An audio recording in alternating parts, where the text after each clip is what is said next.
Il aura fallu attendre 46 ans à la famille d'Ahmed Timol pour entendre ce verdict, pour entendre enfin la vérité sur les circonstances de la mort du militant anti-apartheid.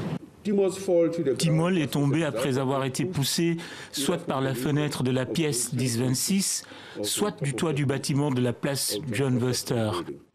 Donc Timol ne s'est pas suicidé.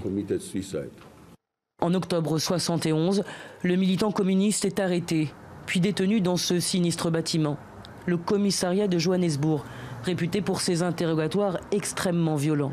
5 jours plus tard, la police annonce son décès.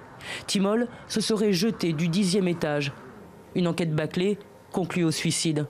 Son neveu, son frère ont toujours su au fond d'eux-mêmes que ce jour-là, il avait été poussé.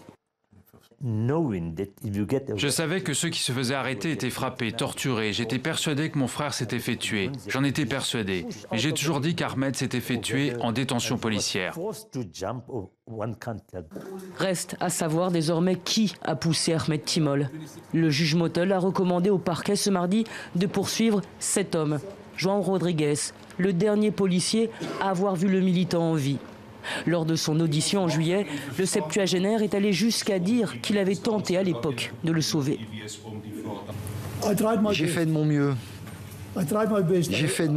J'ai réagi aussi vite que j'ai pu, mais je n'ai pas réussi à l'atteindre avant qu'il ne passe par la fenêtre. Ce verdict historique risque bien de faire jurisprudence et ouvrir la brèche à d'autres procès. Entre 1963 et 1990, 73 personnes sont mortes en détention.